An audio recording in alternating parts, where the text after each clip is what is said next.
Hello everybody, Bishop Cecchio here. Thanks for taking the time to listen today about this year's Bishop's Annual Appeal. Throughout the United States this year, we've begun a movement, a Eucharistic revival. And the purpose of it is to help people's understanding of the Eucharist in our lives, to promote devotion to the Eucharist in our lives. The Eucharist does so much for us. It heals us, it restores us to God's grace, it strengthens us, and it also sends us on mission, sharing Christ's presence in the world through our acts of charity. That's what this year's appeal is named, renewed and sent on mission by the Eucharist. I love going to visit our parishes and seeing your devotion to the Eucharist at Mass, your devotion to adoration, your devotion to the pastoral charity, the good works that come from your being a disciple of Jesus. So thank you for all you do. Thank you for your persevering and your commitment to the faith, and also for your making the faith present throughout our world by your works of charity. Your help's needed now as much as ever. So I ask you to please be as generous as you can this year as we honor the Eucharist and as we are sent on mission by that Eucharist to join in this great moment of service. Catholic Charities, you know, is a great recipient of your good works, of the diocesan efforts, assisting the poor, assisting those who need help, especially with counseling, teaching home skills to young mothers, especially unwed young mothers who come to us for help. The food pantry in New Brunswick. And they were telling me that from the beginning of the pandemic until now, the amount of people coming for help has tripled. That's a great increase, huh? Between the pandemic, between Hurricane Ida, between inflation, all the different things that have hurt so many. And sadly, even more recently with the inflation issues, it's more elderly people coming for help. As a ministry of the diocese, we participate in the Church's social mission by recognizing the dignity and the worth of all people, regardless of their faith, their ethnicity, and income. Donations to Catholic Charities are so vital to the work we do. Your dollars support our mission-driven programs, providing food, shelter, and emotional counseling support to the clients we serve. These clients are often poor, devalued, and marginalized in our society and really need your help and support.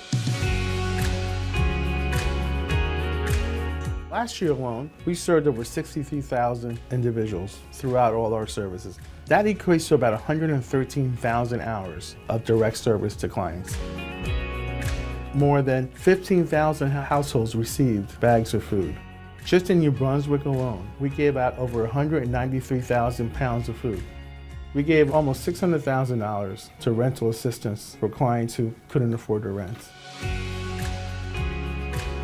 I just want to tell you, your donations are highly appreciated by the clients that we serve. And for those of us who provide the service, we really, really greatly appreciate you and your deeds.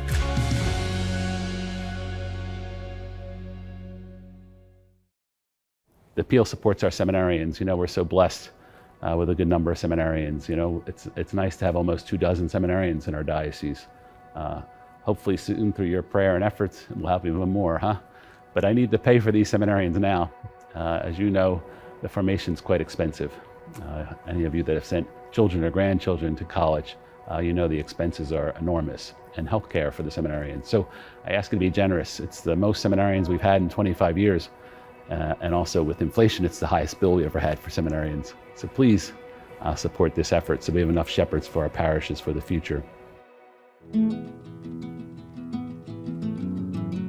Jose has been a wonderful addition.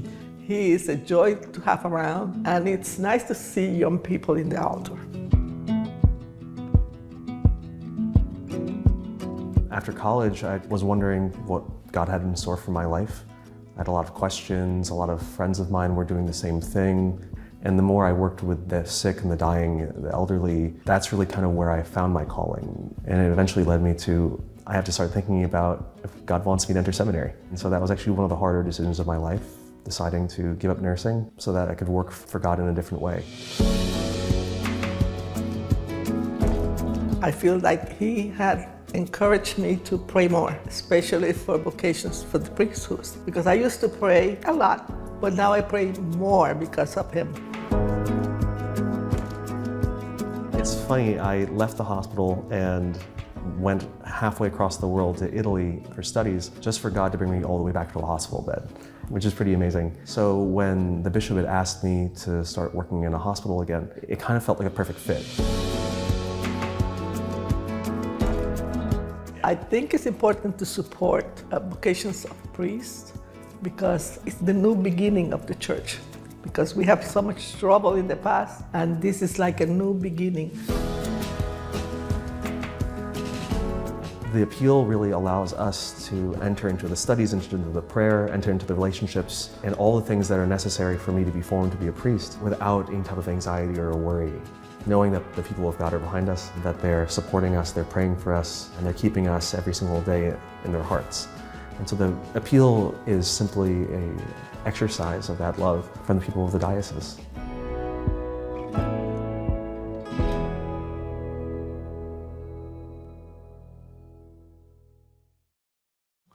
As you know, the Bishop's Appeal also goes to support the good work of our chaplains at both our hospitals and our prisons. We have almost a dozen priests working in those ministries that are funded through this. Their salaries and their health care and their pension, everything is paid through the Bishop's Annual Appeal, and it's so important, as you know. We all hope we never need their services, but we'll be glad if they're there in our hour of need. So thanks for your generosity in supporting our prison chaplains and our hospital chaplains. COVID has taught us so much about the need for this ministry and the importance of it. And certainly your giving to support that is a great blessing. Nobody wants to go to a hospital. And nobody wants to go to prison. They're very frightening, lonely, scary places.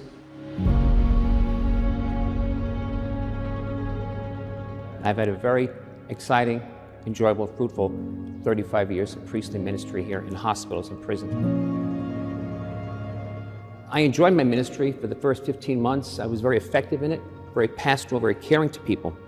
And then I lost my dad very tragically. My father, many of you know, the diocese was murdered in St. Pat Cathedral by a deranged homeless man in St. Pat Cathedral in New York City. Had a profound impact upon my life and my ministry and my family. Because when you've been through trauma or pain, you understand people's pain a lot better. And I learned from that tragedy the ability to just be with people, to minister to them just by being there. What's more important is the presence. And the Catholic Church is with people at very difficult, painful times. And the hospital chaplain needs to be there with people in moments of great pain, great sorrow, great loss. And my personal pain has not made me bitter, but maybe better. There's about 12 hospital chaplains like myself who minister these hospitals to patients 24 hours a day, 7 days a week, 365 days of the year. I feel very strongly that Catholic Church needs a very strong presence in these prisons. Yes, the murderers, the drug addicts, the rapists, those are the people we minister to. And I know these people by name.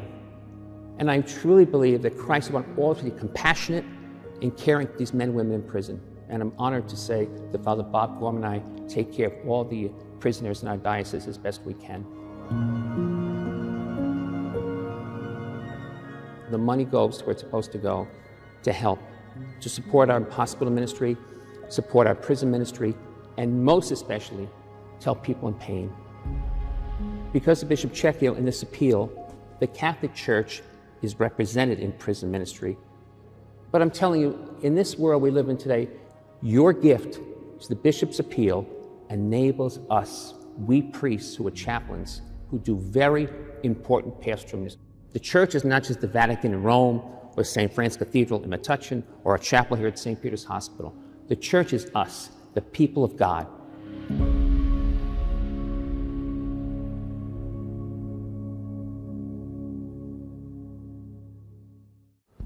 The Eucharist renewed and sent on mission this year's appeal during this great moment of our country's Eucharistic revival. We ask you to dig as deep as you can, and I know you have, and I'm so grateful to you for that. I ask also that everybody participates, no matter how small, no matter how little you're able to give. If it's given with love, we know that God blesses it greatly. So everyone, please give something, Know of my love for you, my prayers for you, my gratitude for you. I rest so well knowing that I'm on this journey with you because I know you respond so well whenever the needs are presented to you. So my heartfelt love and gratitude to you. And I ask God to bless you all abundantly. And we ask our Mother Mary to send her mantle over us to give us her protection. God bless you all and all those that will help thanks to your generosity to this year's Bishop's Appeal.